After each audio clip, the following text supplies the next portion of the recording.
Only Buffalo is going to win it, folks. The Bills make me run. Kick your heels up and shout. We'll see why the Buffalo Bills are en route to the playoffs. Come on now, the Bills are making it happen now. Stand up now, come on and shout. Buffalo Bills go undefeated. And we're going to the Super Bowl. Yeah. Now, baby, come on, come on. No one Come on circles the and wagon shout. like the Buffalo Bills. Yeah.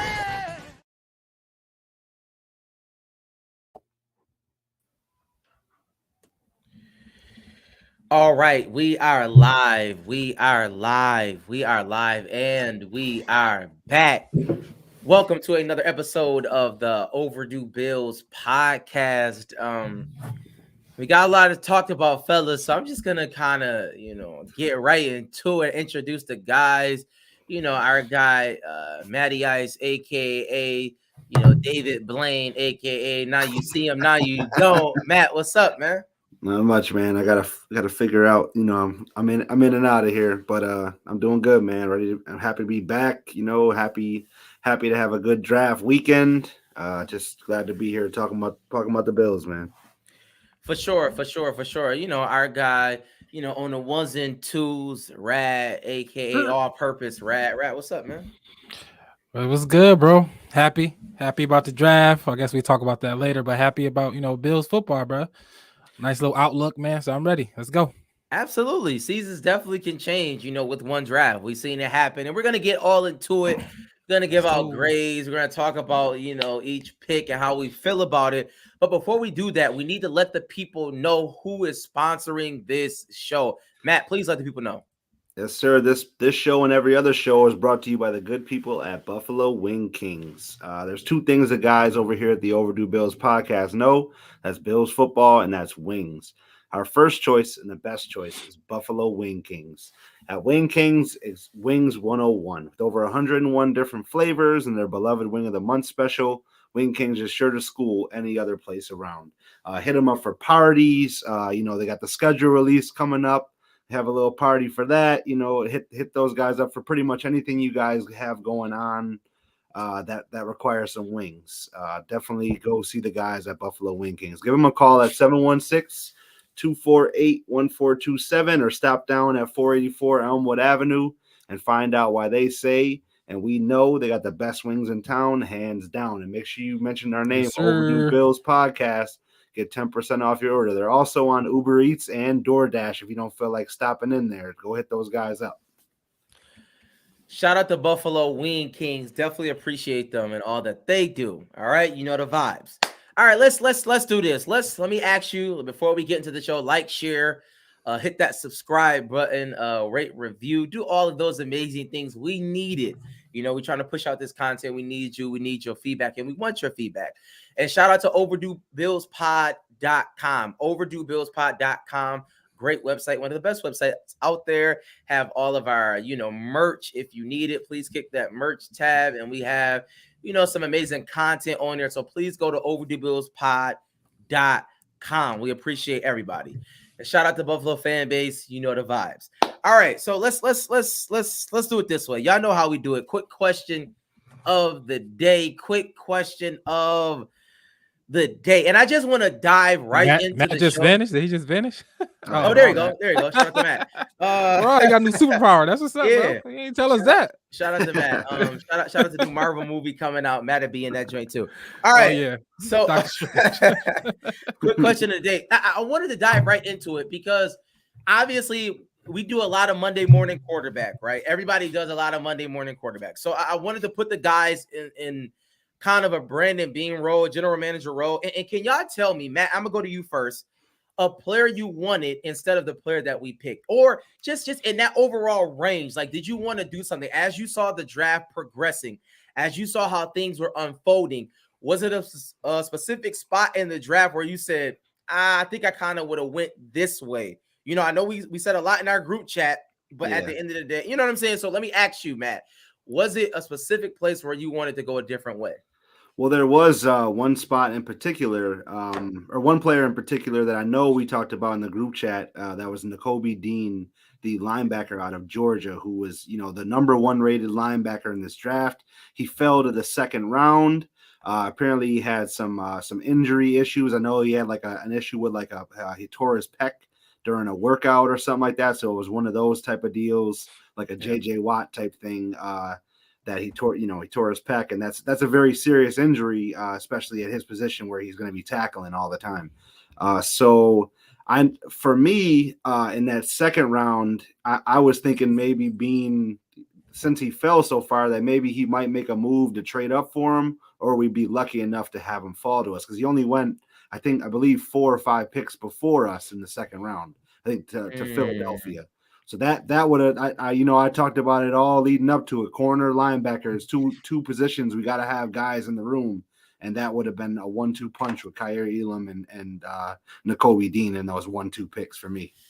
I got to piggyback before Rad goes. I definitely have to piggyback. We definitely were in a group chat going crazy. I get it. The pec issue, it's an issue. But at the same time, with technology going on and the way our team is constructed, I mean, we're talking about literally a top 15 talent, like legit top 15 talent sitting there to the third round. Like we could have did anything.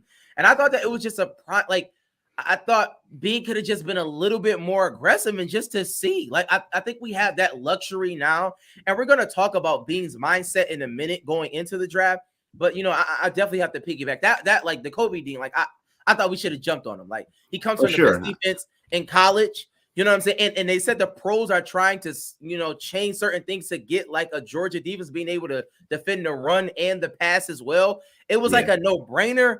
But you live and you learn, I guess. Well, that and the whole Tremaine Edmonds question mark this season, right? Like, what if we got a guy who's going to come in, halfway through the season and going to be a stud for us and plays the same position inside linebacker, and there is a scenario where we have to, cut ties with Edmonds. Not saying that I want to, but that would be a guy I feel he could step in and lead a defense. I guess my observation of that whole thing, because yes, we all was in a group chat talking about Nakobe Dean and all that stuff. But I think if you draft Nakobe Dean, you're definitely telling Edmonds the clock is ticking. And I maybe that's what y'all think. Nah, I don't think so. But because this is my reasoning. Because Nakobe Dean is not like he's somebody you throw on special teams. He is a middle linebacker. Yes. You bring him in to start your middle linebacker. Right, because the guy we drafted, we're gonna talk about him. He gonna play everywhere. He gonna play special teams. I don't think Nakobe Dean is gonna be a special teamer. So if you drafted him, you want him to play immediately. He gonna have to take Milano or Edmonds off the field. And I don't think Dean was thinking that way. We got 3 linebackers, bro. Like we typically do use 2. We usually go nickel and we have Teron Johnson on the field most of the time. Yeah. And that's fine. I don't listen. So what? We did not give Tremaine Edmonds the money. Like we extended the future option. We gave him that, but we did not pay him. We could have paid him for whatever reason. I don't know why they haven't. There's a little bit of trepidation in that, but I know I understand that. I'm saying many people. Some people not getting those now. Every day, right. Nobody getting it. So listen. Yeah. I say this all the time. Tremaine Edmonds is a top 15 linebacker in the league, at least at his position. At a specific position, he's a top 15. Top 15. He is, no doubt. So I'm not like, oh my God, get rid of him. But at the same time, Nakobe Dean was there. But Rad, do you have somebody to be honest? No, because going pre-draft show, these are guys I named. I named Elam. I named Cook. Like I didn't go. I named some of the guys I named. So I was kind of happy with the guys we ended up with. We're gonna talk about it. I don't want to get we're gonna talk about it, but I wasn't mad about it. Was nobody on the board I per se definitely wanted. Everybody that I wanted was getting picked. Like everybody I thought was going good everybody was just drafting everybody I thought was good. So I think the Bills did the best they could personally. Okay. All right. We can move on for a quick question of the day. And I want to transition before we kind of get into draft grades and get into the picks individually. I want to talk about Brandon Beane's mindset, right? I want to talk about Brandon Beane's mindset because the biggest thing going into this draft, and we talked about it on our previous shows, is how is Beane going to draft? Is he going to go best available, or is he going to go draft need just based on what we need? And we kind of saw how it unfolded. So I'm going to go to Rad first. Rad, what was Beane thinking about going into the draft? Because how I look at it, right? I see cornerback, I see running back, I see a couple linebackers. All right. Like you know what I mean? Those are the things that kind of stick out in what was our needs going into that? You know, you can answer that question. If in the comments, let us know how you feel. But Rad, what do you think Bean's mindset was? I think it's obvious. I think Bean mindset was best available. Personally, I think so.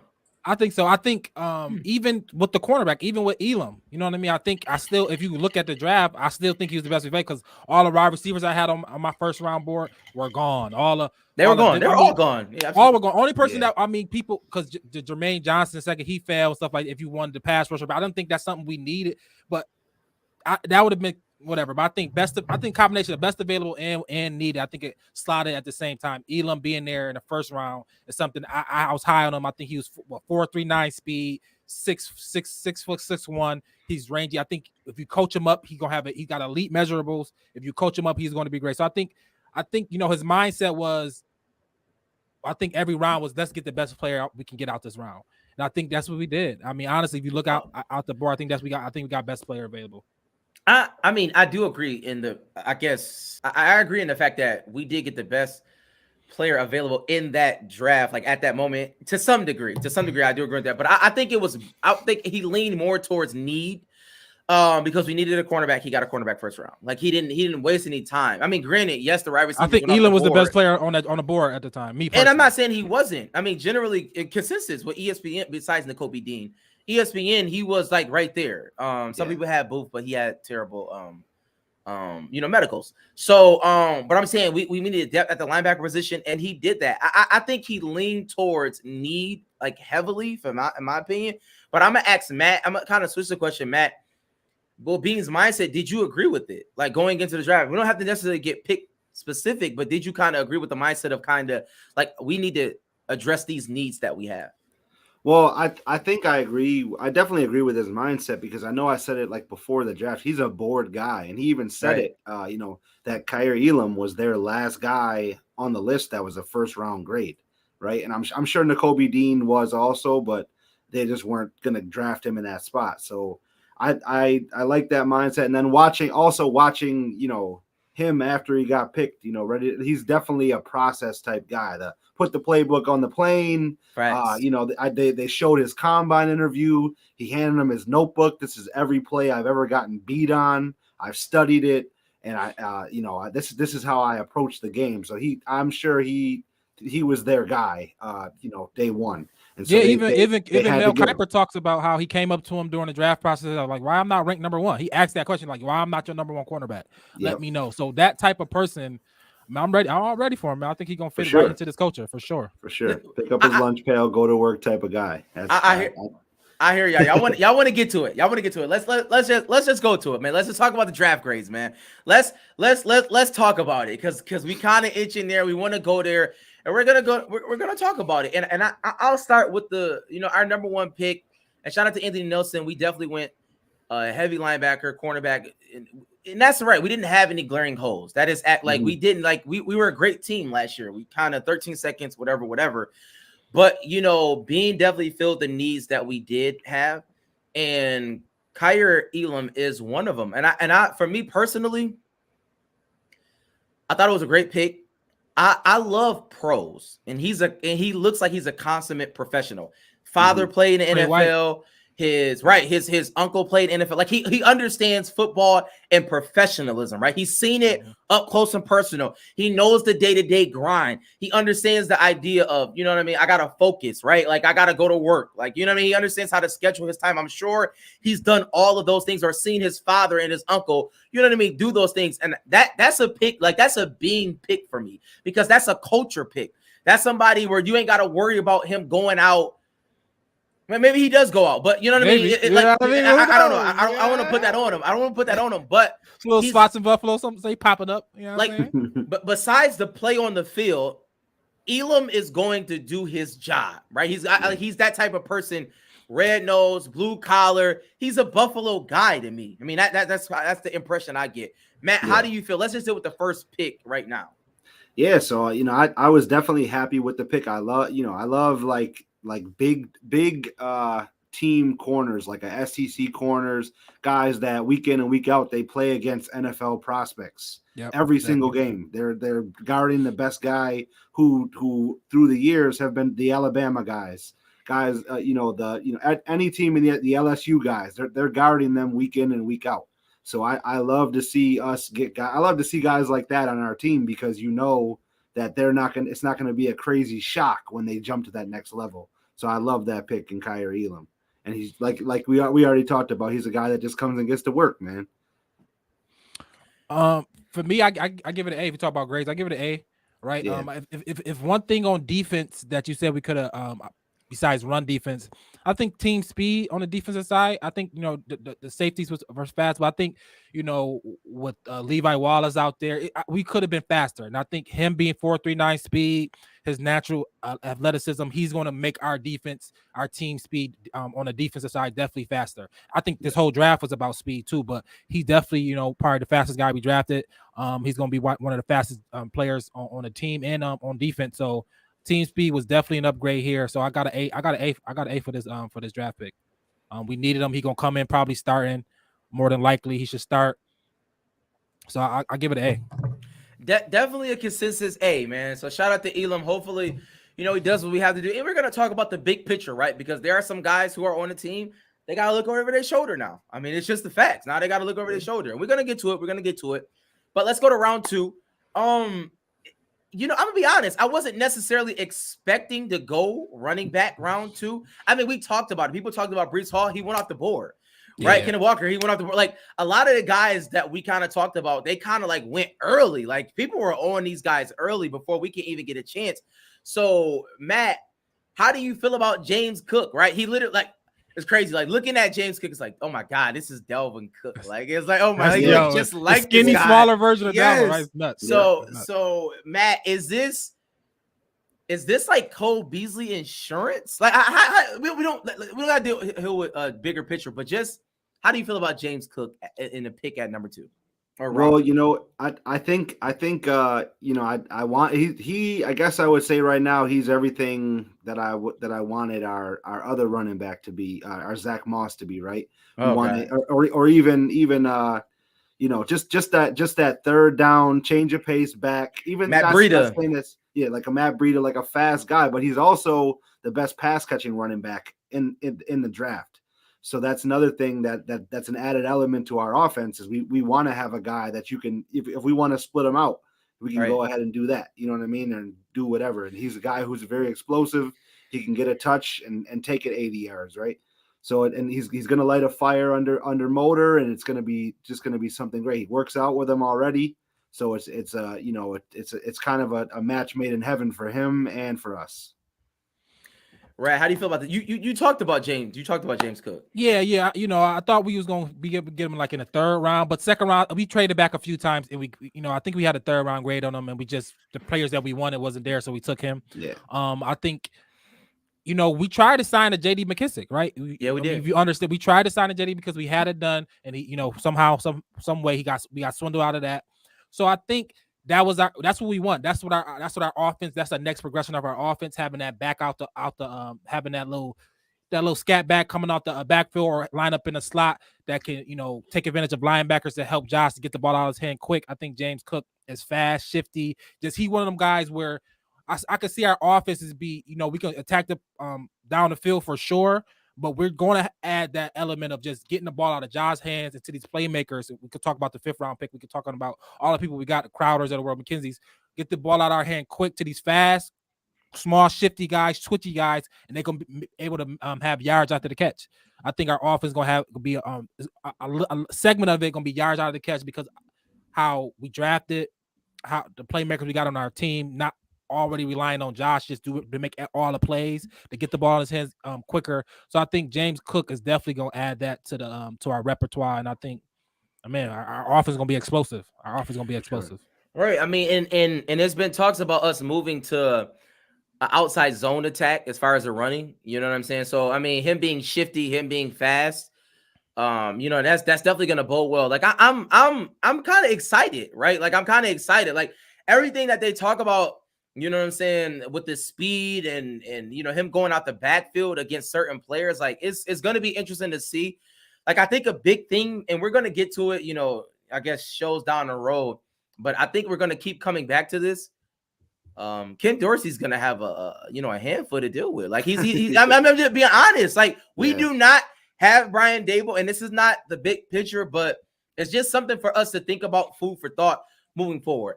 And so going to round 3. So what was your draft grade, Matt? For round 3? No. For James Cook. What would you say? James Cook, I would give that. I'm not gonna give it an A, but I'll give it a B plus, like almost an A. Okay. Just because I'm with Mike in the comments. I did fall in love with a Breece Hall. I was a little disappointed that he got scooped immediately, but this is definitely a very, very good pick for us. And like I said, he's gonna do wonders in this offense, I think. Yeah, for me, I give it a B. I give it a B. I got because he's not an every down back, right? You know that we're not gonna be a workhorse. He a piece. He can catch the ball really well. He can probably give him 6-7 carries, but definitely probably 10 to 15 touches. You want to give him something like that. I don't know, maybe that's too much, but we'll see. But I think I give it a B because I think he adds a different explosiveness out of the backfield that we didn't have. For sure, I give it a B plus. Matt Breida, we saw what explosiveness can do. You know what I mean? Because he had a little bit of explosiveness, but he had a fumbling problem and he just wasn't consistent. Hopefully James Cook can fill that role. But let's go to round 3 real quick. We got to talk about this pick because we talked about earlier a player that we kind of wanted. Even though in the 3rd round he got picked before us, Nakobe Dean, but like he was there. Like we could have made some moves. We could have, done some things to kind of get him, but we didn't necessarily go that way. But we did get a linebacker out of Baylor, Terrell Bernard, and I'm gonna go to you first, Rad. Rad, how do you feel about this pick? Because obviously we needed some linebacker depth. That was a big glaring hole. Like we had Milano, we had Tremaine Edmonds, but then we had a couple like special teams, like what I mean. Nobody that really. We lost AJ Klein. So how do you feel? Do you think that he feels a need, or is he just like kind of a luxury pick, so to speak? I think he's a little bit of both, right? I think he's fast, he's undersized, fast, right? It reminds me of when Bean picked Milano, right? It was like, what we gonna do? But I think it's good. He gonna come in. I think he definitely gonna start on special teams ASAP as soon as possible. With a chance to definitely make his way on the field. He led the team in tackles last year. He led Baylor in tackles last year, over 109. He had 7.5 sacks. Right, he's one of those quick, fast. Probably that new version of what a linebacker going to be in the NFL. The guy who can cover, who can quit, who can rush, who can do everything you want on a linebacker field. Drop back, cover, tackle. He's going to do all that, and he's going to play special teams immediately. First couple of years probably in the league, and probably earn his way onto the field. So I like it. It was definitely people saying it was a reach and stuff like that, but I think when our team, how effective our team is, how good our team is. I think it was a luxury pick, and I think he's going to earn his way on the field. He's one. If you look at his highlight tape, he's one of those guys who just run all over the field. I think he's going to earn his way on the field. He'll have some good plays this year for us. You're going to hear his name for sure. How you feel about the pick, Matt? Yeah, I obviously disappointed with the Nakobe Dean, that type of caliber of linebacker that we know that could step in and be a starter day one, right? But like I'm a piggyback on what Rad said. He's a very high energy guy. He is a good tackler, and he's one of those guys that although he's undersized, he gets blocked a lot, but he is because of his speed and his athleticism, he's in on every tackle. Was one of the notes that I read, like from the Baylor coach. So that's a good thing. He had some, and also in big games for Baylor this season, he showed out tremendously. He had like 10 tackles and a half a sack in the Big 12 championship, and then he followed that up in the bowl game with 20 tackles against Ole Miss. He was MVP of the bowl game. So that's that type of guy, like you said, Rat hit it right on the head. He's gonna get on the field for us just with that type of motor and then his physical and athletic ability. I like it. I mean, he could be interchangeable, and I think that he allows us to play different styles, or like he gives us the ability. And I think that with Sean McDermott, we kind of got stagnant with our defense. Maybe because of personnel, maybe not. I don't know. I'm not, I'm not the be all end all, but I just felt though we kind of got stagnant with our defense. And with a player like this, he kind of reminds me of the guy Irvin, who went to the Seahawks. It was a kind of a pass rusher. Yeah, Bruce Irvin. Like he was kind of so it's like a tweener, but he made things happen. Like, third down, you can put him in and things happen. So I appreciate the pick. Definitely appreciate the pick. All right, so we got a transition. And we can kind of just go in succession 5, 6. You know what I'm saying? And just look at him in totality. I think kind of the headliner that everybody's been talking about. I went to work today and kind of our punter, round 6, Matt, like everybody's like, oh my God, thank God, we got a punter. So I'm gonna ask y'all, like, out of those picks, and you can, pick out the ones who you kind of can key on and eye on what you really want to look at. But I'm gonna go to Matt first. Matt, out of the last couple picks that we had, who do you say I really, really like this pick? Well, I really like Christian Benford out of Villanova, cornerback. He's a taller dude. He has a nose for the ball. Over his career there, he had 14 picks. He had 7 picks last season. He's a big athletic corner. He has a crazy vertical, crazy body. Like he's just an athlete, a super athlete, and he has ball skills. So that type of guy late. It's somebody that we can hold on to and create some more competition in that cornerback room. Another body that we can have out there. That's great. Right. Yeah, I gotta go with Khalil Shakir. I think he's shifty, fast guy. Like when I watch his film, I don't know. He give me like Robert Wood vibes. You know what I mean? If y'all remember, Robert Woods was here for us. He gave me Robert Wood vibes. Get the ball in his hands. He can make a play. He can make somebody miss. He quick. He shifty. He a little bigger. But I like him. You know what I mean? I think he can. Based on he's led the league and led the team in reception yards and touchdowns for Boise State. I think he's real shifty. I think he's fast enough. I think he's one of those guys.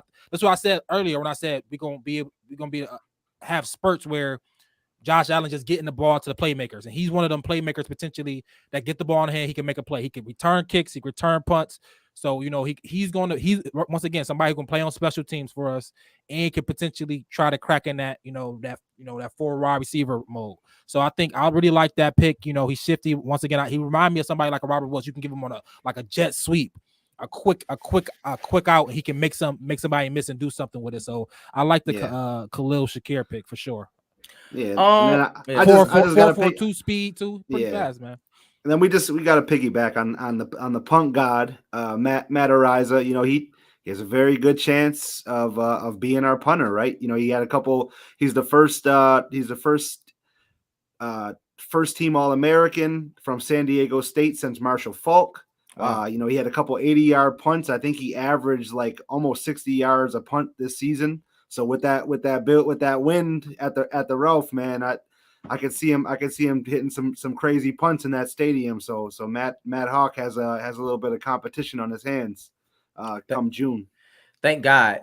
And with that being said, I guess we could shift into like our impact, right? The bigger picture. Like, you know what I'm saying? All right, we drafted these players, kind of trying to be filling holes and filling needs, and let's kind of how does it look bigger picture, right? And before we do that, there's somebody who can have a great impact on your life, and that is Green Vision Wellness. And with that being said, Matt, please let the people know about Green Vision Wellness. Yes, sir. So Green Vision Wellness is a sticker and smoke shop open 7 days a week, 10 a.m. to 12 a.m. every day and 10 p.m. on Sundays. Stop down and see the wide variety of products they have in store for you, and they can help you out. With locations all around Western New York, French Road in Depew, Abbott Road in Buffalo, Niagara Falls Boulevard in Amherst, and their new location on Washburn Street in Lockport. Also, they are in Batavia now. They can cater to wherever you are. So make sure you bring a valid 21 and up ID and mention the Overdue Bills podcast. Get 10% off your purchase at Green Vision Wellness Center. Shout out to Green Vision Wellness. All right. We're talking about impact, right? The bigger picture. What do these guys mean to the team? And we just talked about it. Matt Araiza, punter, Matt Hawk, he had some really just bad punts last year, really, really terrible punts. And he came in and now he has competition. But with that being said, Matt, can you talk about what Kaiir Elam means to the team, right? Like he first round corner, obviously Tre'Davious White is coming back from injury, but what is the bigger picture with that pick? I mean, the bigger picture, we needed somebody who could come in and be Levi Wallace, right? Or be better than Levi Wallace. And that guy, I think with his upside, his physicality, and, just his ability to cover the best guy, he can be Levi Wallace. Because I know he spoke about it too, like Levi Wallace. I always spoke about it on here too, that he's going to be the guy that quarterbacks target because of the rest of the secondary, right? You're not going to try to throw at those guys first if you don't have to. So I think he's going to be up for the challenge. He's just that kind of worker that big pitcher, he's going to be able to step in and take that number 2 role and run with it. So let me ask you this. And I guess we can just get into sort of bigger picture winners and losers. You don't got to put it up, Rad. But how do you feel about Dane Jackson? Is this a situation when Tre'Davious White comes back, Dane Jackson goes to the bench? Because obviously we have Teron Johnson in a nickel, you know what I'm saying? Mm-hmm. So is it quiet for Dane Jackson? I think it's going I guess a competition, but I think let's be real, right? I kept talking about the speed, 4.39. If we look at we're going to talk about the division, I guess, later, but if you look at the division, Tyreek Hill, Waddle, Wilson, Elijah Moore, like they got all these teams in our own division has speed at the receiver position, bro. They have speed at the receiver position. Trey White coming back off of ACL, he's not going to be top at when he do come back. I don't think he's going to be in the motion as he need to be. We need a fast guy out there. We need a guy who can cover, who can make comeback speed. We need a Elam out there. You know what I mean? Yeah. The speed, our defensive speed is going to have to go up because he's going to be out there. So, yeah, he's the guy. He's the guy. We drafted him to be like what Trey White was. You know, we're going to coach him up. Our backing is going to be elite. He's the guy. Elam is the guy. He's going to be our not number 1, but he's going to be the guy that's going to have to check some of these fast receivers, man. And we're going to need him to use that every inch of that speed he got. So let's stay on secondary real quick for the bigger picture, because obviously we know that Jordan Poyer is having some, contractual issues or whatever the situation is. But, Kyle Hamilton was linked to us and we didn't necessarily get him. He kind of went early, or at least earlier than us. So is this a situation where Jordan Poyer is kind of like winning? Like, you think he's going to get that contract now? Like we have to re-sign him or give him an extension rather? Well, I don't think that part was ever going to be an issue. I think at the end of the day, we're in a win now scenario. You don't just let guys like that. We're not in like a position to where we're coming off a Super Bowl and we could let somebody go like the Patriots did in all those years, right? You like, wow, I can't believe they let a guy like that go, but they just won a Super Bowl. We're not in that spot right now. We got to get over that hump first to even think about it. So he's kind of got us in a bad spot, but I also don't think that he would leave us high and dry like that either. At least in my opinion of him. It's a new NFL, bro. Yeah, it is. I hear you, but that remains to be seen. He hasn't held out of any mandatory things yet. He sat out of OTAs. So wait and see. Yeah, you're right. He's a golfer. Right. The links just opened up. He was golfing, bro. He was golfing. I'm not mad at him. You're right. I mean, it's a wait and see. It's not like we kind of aggregate it, to the point where, it's like a big deal, but, he really hasn't done anything yet. But we did see a question, and I did want to ask that because we're on secondary, right? We did get Kaiir Elam. We got some depth in the 6th round. We got a couple undrafted free agents. We're going to talk about that, in depth moving forward in our shows. But is it a situation where we need to look at getting some secondary help? Like, do we need to look at a veteran? I think is Casey Hayward still out there? Like Joe, I think somebody said Joe Hayden. So like, is it a situation, Rad? Do you feel like we still need some help? Because we don't know when Trey White is coming back. I heard November, December. That's what I heard. I don't know if that's true or not, but we have a rookie and we have Dane Jackson. So you think we need to get somebody else? I think that all depends on Trey, obviously, right? I think Trey taking longer than he need to, but I don't know, right? Because last year we had Levi Wallace and Dane Jackson at some point. You know what I'm saying? True. Going into the season, we've been like, yo, we need to, you know what I'm saying? We would have had that same feeling, but now it is the offseason. So if you want to go into a season, it's a time to get somebody like a Joe Hayden, like one of these guys. But I don't know. I feel like we good. I believe in Dane Jackson, Teron Johnson, the rookie, and I'll wait on Trey. You know what I mean? I'm fine with that. I'm fine with that. I'm not necessarily mad at that. I believe our two safeties, like you said, Poyer, Hyde, they're gonna be there. Our D line is going to be stout, one of the best in the league, I believe. We're coming at you guys. I think we're fine. I'm not mad if we go add somebody, obviously, but if we don't, I'm good going into the season what we got. I'm not mad at it. Get the rookie as many reps as he need. Get the rookie. Let's go. We trying to win. Get the rookie some reps, man. I'm not mad at it. Yeah, and I mean, at the end of the day, we have the luxury of having 2 All-Pro safeties, and should have been another All-Pro nickel corner in Teron Johnson, in my opinion, and I'm pretty sure in a lot of people's opinions that aren't Bills fans. He had a tremendous season last year in that secondary. So we do have the luxury of having guys like that they can kind of lean on and kind of be like, all right, man, we'll let those guys do their thing and we'll be all right. So I'm with Rad for sure. I wouldn't be against bringing in a veteran, but I don't know. I mean, because I just don't want nobody to come in and be like Josh Norman. You know what I mean? Yeah. Josh Norman was. But I mean, he had some good plays, though. Yeah, he had some good plays, but it was like you was just mad when sometimes I just got mad at him. Sometimes, So I mean, if we're bringing in Browns Joe Hayden, maybe with Steelers Joe Hayden, I'm not in love with that, or okay. So let's do this because we talked about linebacker and Terrell Bernard. Like, he's not necessarily taking over for Matt Milano or Tremaine Edmonds. He's scat. He's going to play special teams and do those things. You're right. So let's kind of transition to the offensive side. Big picture, Rad. You talked about our 5th round pick in Khalil Shakir, right? Him having, being a good receiver in his own right. So can we talk about the bigger picture and how he fits into our offense? And is this a situation where Marquez Stevenson, who had promise, right, who had speed, he didn't necessarily do too great, during the season? Is this a situation where he's kind of out? Isaiah Hodgins, everybody, keeps talking about him. We should give him a shot. Jake Kumaro being that, like, is it a situation where those guys are kind of like hitting the backseat and we're going to see what this guy Khalil got to offer? Or are we still, you think we're still going to keep, 6 receivers on the roster? How do you feel about it? I think, well, somebody like Khalil, I think, he's probably just a naturally, he's not as fast as a Stevenson, but I think he's just a better returner. Naturally, he's more shiftier with the ball and saying a better playmaker.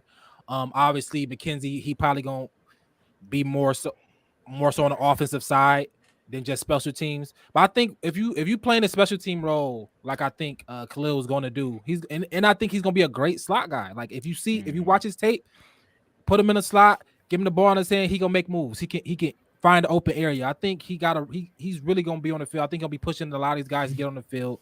A lot of people was higher on him. He slipped. A lot of people say he slipped in the draft to the 5th round. You know what I mean? So I think he's a good player. Everything I watch on him, like I said, he remind me of, maybe he probably a little faster, a little bigger, but he remind me of Robert Woods, like always open, sure-handed, can make the first guy miss. You know what I mean? A little bigger than him, probably a little faster than him too. But when I watch him, he remind me of that guy, Robert Woods type-esque. Get the ball in the rounds, just get him the ball. He can make something happen. He's going to return. He's going to do the punt return or kick return. One of them, I would think, if McKenzie want to still do something, but he's going to be out there as well. I think he's good. I think the sky's the limit for him. Yeah. So I mean, it's that wide receiver room is a tough room to get some playing time in, right? We got some dogs in that receiver room. You got, Diggs, you got Davis, you got Jamison Crowder, you got Isaiah McKenzie, who's going to come in, and Rad just said if Isaiah wants to do something, Isaiah's trying to be on the field every play if he can. I'm talking about our special teams. Yeah. Oh, I'm saying he wants to return every kick though. I mean, up until that Colts game last year, he was our returner. For sure. Like, and then another somebody else put something else in the comments that Marquez Stevenson has to look over his shoulder. 100%. For a fact. That pick definitely may have cost him a job this year. But it's going to create that competition in that room, which is awesome. So he's gonna have to elevate his play to get some time in that wide receiver room, and I'm excited to see what he can do. Can't wait to preseason, man.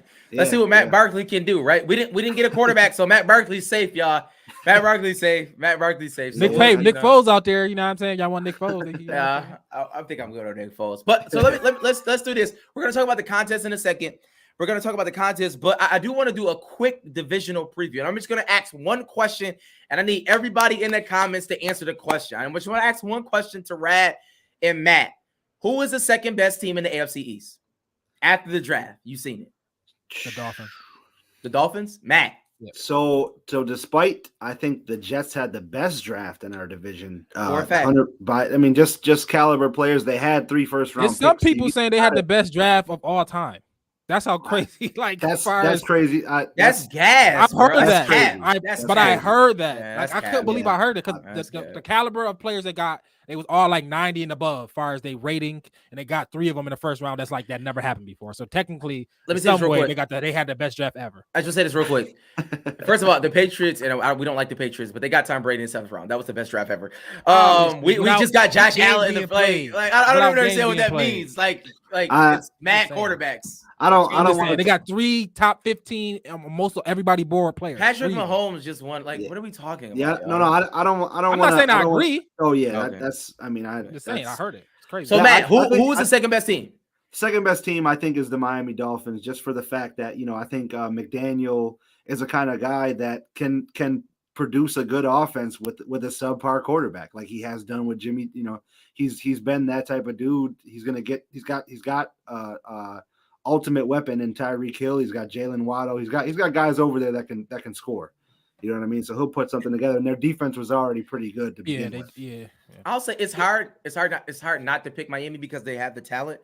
But I honestly think that Robert Saleh with the Jets, I think the Jets are going to be like sneaky. Like, you know what I'm saying? Like, they're going to be very, very, very sneaky. And I wouldn't be surprised 7 games in, you look up and Miami is not doing so well. And then it's like a lot of chirping. So I don't know, man. I gotta say this though. Like, I think I love Sauce Gardner, but he's tripping right now. With some of his early comments. I can guard Stephon Diggs and Tyreek Hill one-on-one, no problem. That's fine. I like the confidence. We're gonna listen. Go one-on-one for sure. Go one-on-one because I'll tell you this.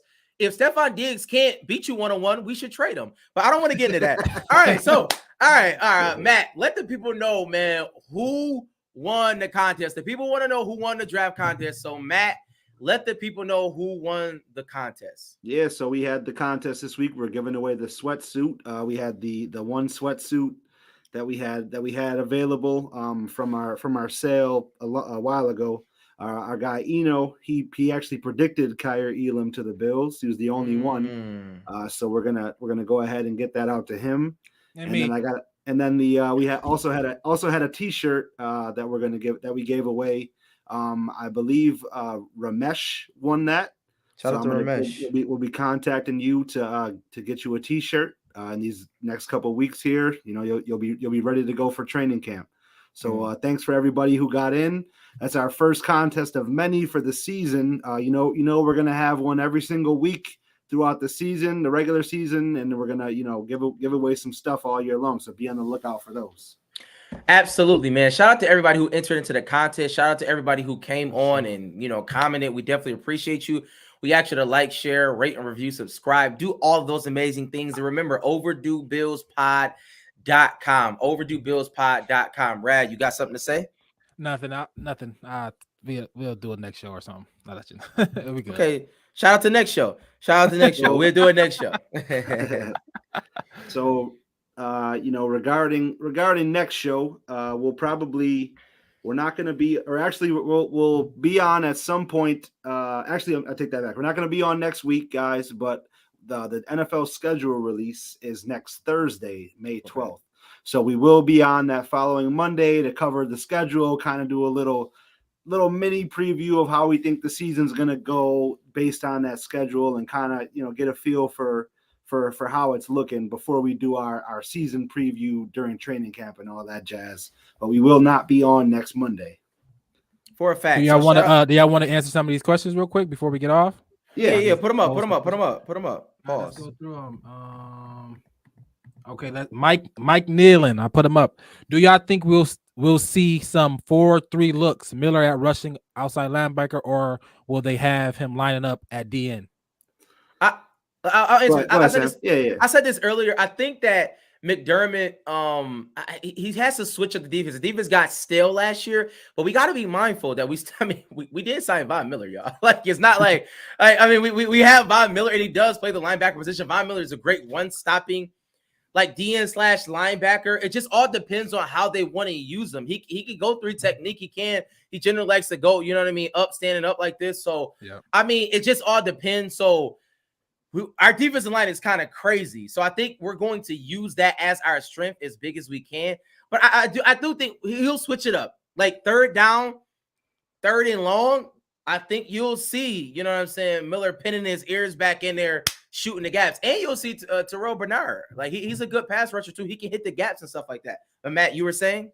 No, I'm gonna piggyback on that too. I definitely think they have the luxury now of switching that up, and it's really gonna be dependent on if our secondary is as solid as they've been for the past 3-4 seasons. But this will be a great year for Von Miller, just to be able to not worry about anything, go to work, go get the quarterback. Fact. Okay. Shout out to the questions, y'all. Yeah. Anybody else, right? No, I think that's the kind of went through it. Yeah, shout out to we kind of went through it. We kind of answered some of these as we was talking anyway. So yeah, that was the main one for sure. Shout out to. Then Richard Rush, he fact checked me. Well, he didn't fact check me, but he gave the exact yardage for those 80-yard punts from our new punter. He had an 88-yard punt and an 82-yard punt this year, so that's some serious leg right there. Absolutely. Pause. They call a punt god. Punt God. He was. I don't know. I think Pat McAfee gave him that name, so that's valid. Okay. That's valid if if it comes from a guy like that. I guess so. I think I'm all over it. All right. Shout out to everybody who got the merch, man. Please get your merch, overduebillspod.com. You definitely want to get it because the Bills we're definitely overdue. We're definitely overdue this year, y'all. We definitely 100%. overdue.